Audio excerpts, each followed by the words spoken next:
Hey, what's up, basketball fans? Welcome into the latest edition of NBA Now on Chat Sports. Got 7 players that the Boston Celtics should target in free agency, and let's give you some background info real quickly here. You look at the Celtics free agency outlook, expected to lose Kyrie Irving and Al Horford in free agency unless there's a change of heart there. Terry Rozier, Marcus Morris, a couple of other key agents there as well. Boston can create up to $34 million in cap space if they renounce the rights to Terry Rozier. So we'll see what Danny Ainge and company do when free agency hits. Again, these key free agents for Boston, you got Kyrie, Terry Rozier, Marcus Morris, Al Horford. Of course, Kyrie and Horford being the 2 main key guys there. So point guard and center, going to be a lot of positions of need that I'm going to go through today when we go through these 7 free agent targets for the Celtics. But first, quick questions for you guys. What's your panic level for the Celtics entering free agency? Look, again, they're losing Kyrie.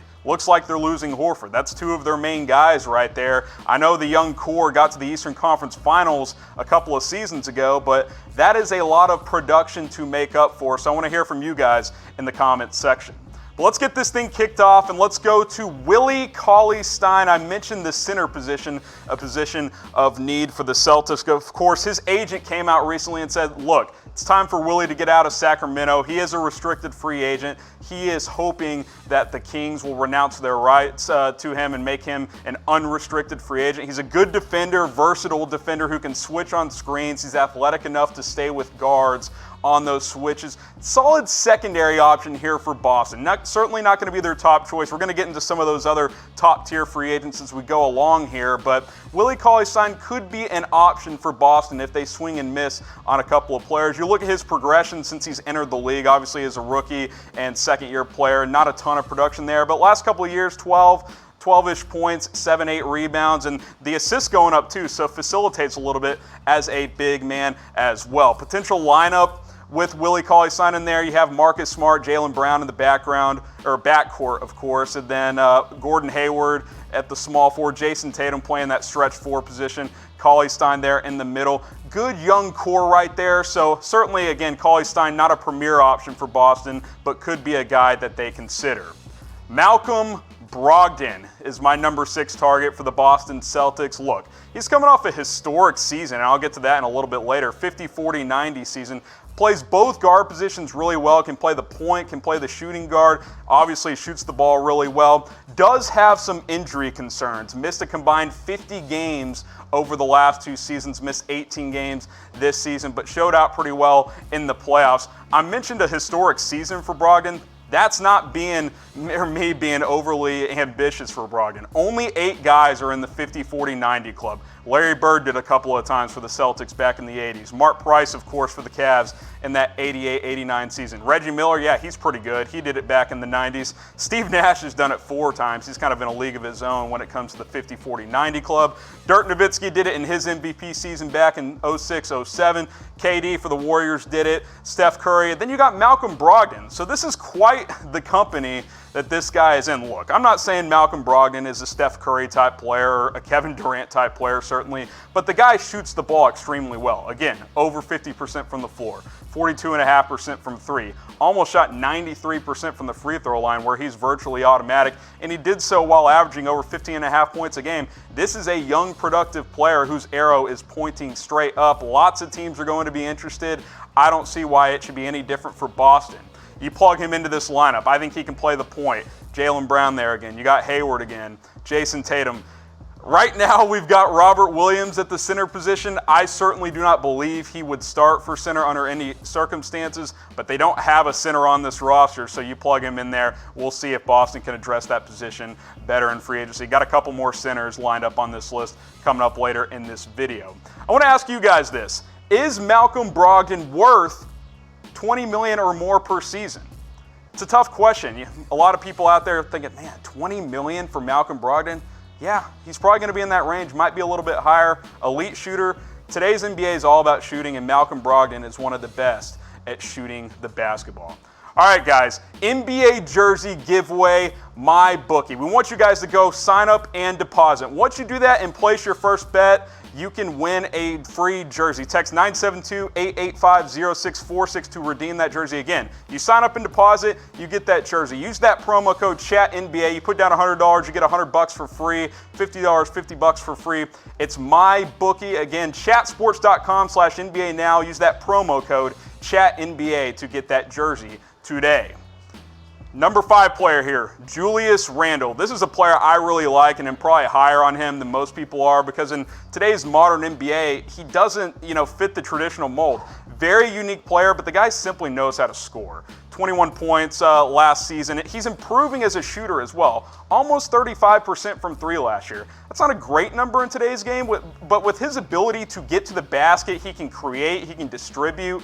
The mid-range game is improving a little bit. If he can get that 3-point number a little bit higher, I think that this is a guy that's going to be around for a long time. Again, you look at his season last year, 21-9. Again, I said it, he's a playmaker, over 3 assists per game, and that 3-point number, not great at 34.4, but you consider where he was last year, below 23%. He is improving in that area. You look at how he would fit into the Celtics lineup. You plug him in at center there. Obviously, this would be a bit of a small ball lineup with Smart, Brown, Hayward, and Tatum, and then Randle out there as well. All 5 of those guys can handle the basketball. That is not going to be an easy lineup to defend for opposing teams. So I certainly think Julius Randle is a player that they should consider. How about Nikola Vucevic? I've got him as my number 4 player the Celtics should target. Guys, I've mentioned it. Center is a major hole on this team. Al Horford's going to be gone. You traded Aaron Baines. Had a breakout season last year. 21 points, 12 rebounds, was named to the Eastern Conference All-Star team. Did not play well in the postseason, and I will outline that in just a second. You look at his regular season stats. Again, 21, 12, 4 assists, shoots over 36% from 3. He is a true stretch 5 in today's NBA.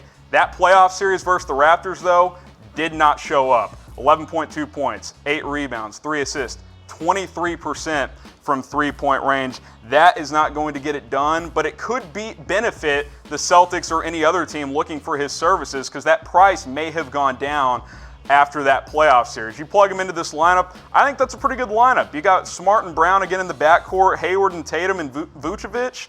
That's a competitive lineup in the Eastern Conference. I don't know if that, is a top 2 or 3 seed in the East, but that's certainly a competitive team in the Eastern Conference. So Nikola Vucevic, certainly a guy I believe the Celtics should go after. How about Jimmy Butler, Jimmy Buckets? Man, should Boston consider this guy? Of course, he's one of the top 2-way players in the NBA. He's got that big game experience. He's got that veteran presence. The question everyone's going to ask, does he fit the mold and the young core that Boston currently has? Would he mesh in that locker room?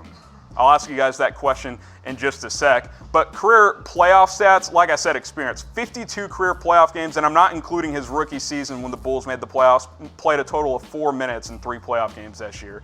Last 52 playoff games, over 18 points. He's grabbing 6 rebounds, 3.5 assists, shooting the ball decent from 3-point range. You can't mark his defense statistically a lot of times. He is a true junkyard dog, great 2-way player. You plug him into this lineup, had to get pretty creative here. I got Gordon Hayward coming off the bench in this sense, but you got Smart, you got Jaylen Brown, Butler, Jason Tatum. Again, we've got Robert Williams in there, but I think it'll be somebody else in this scenario, but you got to plug in somebody, so that's where we're sitting as of now. But I alluded earlier to the question, is Butler worth the risk for the Celtics? We know his history. He butted heads with players in Chicago. Minnesota couldn't get rid of him fast enough. I thought he meshed pretty well in Philadelphia and gave them some leadership in this playoff run this past year, and they're certainly going to try and bring him back. But does it make sense for this young core of the Celtics? If you think it is, type Y for yes, type N for no. I'm a little iffy on the fit. I don't know if Boston will be high on his list per se, but certainly a player worth reaching out to if you're Danny Ainge and the Boston Celtics. Okay, guys, you got to mark your calendars. We're just days away from the NBA free agency getting going. We're live for the draft. We're going to be live for free agency Sunday, June 30th, 6 p.m. Eastern time here on Chat Sports, youtube.com/chatsportstv. Hit that subscribe button so you can be notified all times when we go live. Of course, this Sunday, though, is the first big one. at 6 o'clock Eastern Time, youtube.com/chatsportstv. A couple more players here, a couple more point guards here. We'll get to the number one guy in just a moment. D'Angelo Russell. The rumors are surrounding this guy left and right. Could he return to LA? Are the Nets going to swing and miss on Kyrie and bring Russell back? A lot of teams are going to be interested. Of course, coming off a huge season with Brooklyn, became an all-star for the first time. Could be available with Brooklyn swinging big in free agency. Again, they want KD. They want Kyrie. They can't get both of those guys and bring back D'Angelo Russell, so certain teams are going to be in the mix despite him being a restricted free agent. Plus, unlike Jimmy Butler, I think he would mesh right in with the youth of the Celtics, only 23 years old. I mentioned that breakout season, over 21 points, he grabs 4 rebounds per game, a career high 7 assists per game. That three-point percentage is starting to go up as well at almost 37%. D'Angelo Russell, I mentioned Malcolm Brogdon's arrows going up. So is D'Angelo Russell's. This guy is going to play for a long time. He can play both guard spots. Obviously, I believe he would play point guard for the Celtics. They don't really have a true point guard right now with Kyrie leaving and probably Terry Rozier as well. You plug him next to Jaylen Brown, Gordon Hayward, Jason Tatum. It's a pretty good core four right there. You figure out the center position later, but I like D'Angelo Russell. I think he's an improving player in today's NBA. We'll see if Boston is in on him as well. All right, guys, you've been waiting for it. Kemba Walker, obviously the top point guard in this free agent class that's not named Kyrie Irving. Mark Stein of the New York Times reported that the Celtics are emerging as, quote, a stealth suitor for Kemba. Well, it's not so stealthy anymore if he is reporting it, but he is going to be a guy that many teams are going to go after, and for good reason. Look, you look at what this guy did last year for Charlotte, had a breakout season, 26 points per game or so. This guy had a very good year for Charlotte, and he can get buckets, he can play, he doesn't have to have the ball in his hands, he can play off guard a little bit. You know, I think this is a guy Boston should consider because he is clearly the best point guard on the market, and they're not outside of Kyrie, and Kyrie ain't coming back. Celtics fans out there watching, if you want Kyrie back, this isn't the video for you because he is not going to be back in Boston. Again, I mentioned lots of teams going to be interested in his services. The Hornets can pay him the most. He's got that supermax option with them. The Lakers are going to be interested. The Mavericks, Boston's in the mix now. Does he want to go home to New York where he had a big-time run in college at Madison Square Garden in the Big East tournament? Lots of these teams want Kemba Walker, including the Boston Celtics. So we talked about Kemba. We talked about D'Angelo Russell. Which point guard would you rather have if you are the Boston Celtics? Kemba's an older player, 29, 30 years old. D'Angelo Russell, he's only 23. His arrow is pointing up. If you want Kemba, type KW. If you want D'Angelo Russell, type DR in the comment section. And guys, I'll see you next time.